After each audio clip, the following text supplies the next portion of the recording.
It's me, not Mikey Pipes. And we just finished up the piping, the pressure testing, filling with water for these radiant zones. And we have two manifolds. This is the manifold for the master suite. And we have the Uponor manifolds with the Uponor zone actuators, which they're not on all the way because we don't have everything wired up with thermostats yet, and I just wanted to leave them open so we can have water flowing for the time being. And you can see it's all expansion packs, 1.25 inches, goes from the boiler room about, maybe more than 50 feet over to this manifold. It stops and goes to the other manifold on the way. And I'll show you. I'll show the other side, which is the Uponor zone control.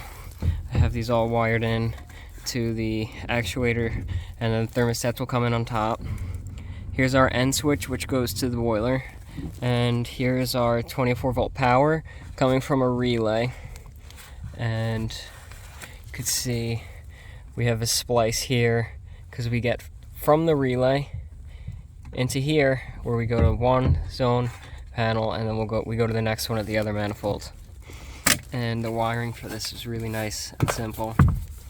These are 2 wire zone actuators, so it just goes on 1 and 2, or Y1 and Y2 on all of them, and thermostats will come in on 2 and 3 for all of them.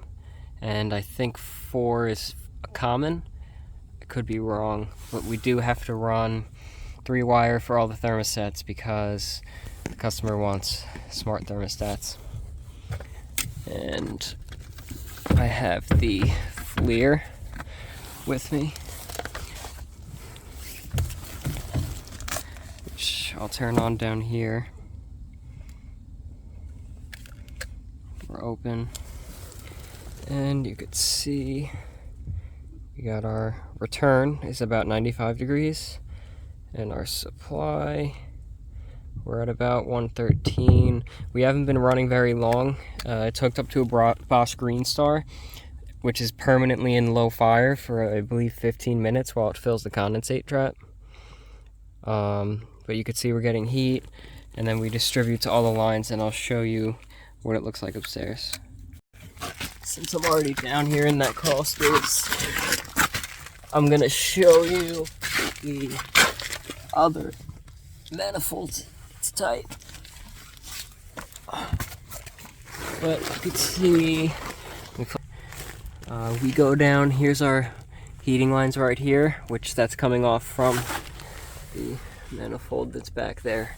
It goes across, and it's pretty difficult to run these lines because of the way all the wiring is laid out here, and the piping and the beams. But we'll probably strap it all up. We have our T here, which then goes to the other manifold, which definitely looks a little bit neater because we got just this beam up here where we could put the control and the wiring for 5 zones here, and 2 of which are controlled by the same thermostat, and you can see they come up into the same Y1 and Y2 here. And we have that 110 degree, 15 degrees, we're returning at about 90.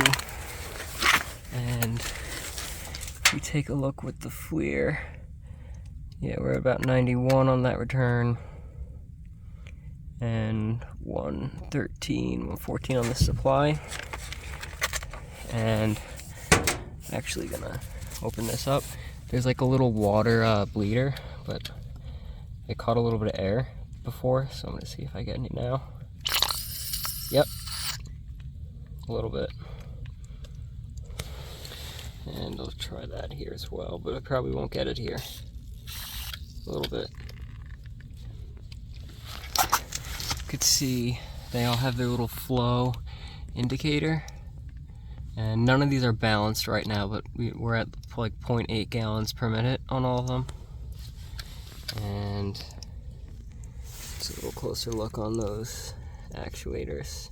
These spin freely, but this is how you actually put them on and off. But you can see they're loose right now because we have them all open for the time being. So I'll show you the heating upstairs. As I crawl out, you can see the carrier furnace with the carrier coil that we installed, as well as a humidifier. Very nice. And here you could see all of our loops.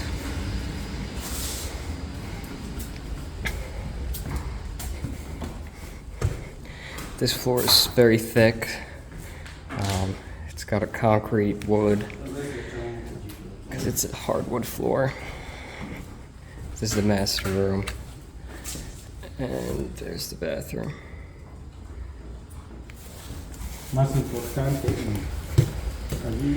And here is the hallway to the front door, the kitchen area, the main eating area, and Peter. And here is the boiler that it all comes into. You could see we switch from PEX to 1¼ copper, press fittings, Takeo 0015 circulator, and I did all the piping. That's it for this video. It was a short video, but Mike wanted me to feed the people. So now me and Peter are heading back home, and on our way we're going to pick up the new hydrojetter replacement from Drain Cables Direct, because the one that we had gotten was defective right out of the factory. I don't know, something was wrong with it, and they're just sending a brand new one. So I'm picking that up, and that's it for the week. Thanks for watching. Like the video, comment on the video, comment any criticisms of the work or anything you would have done differently. But thanks for watching.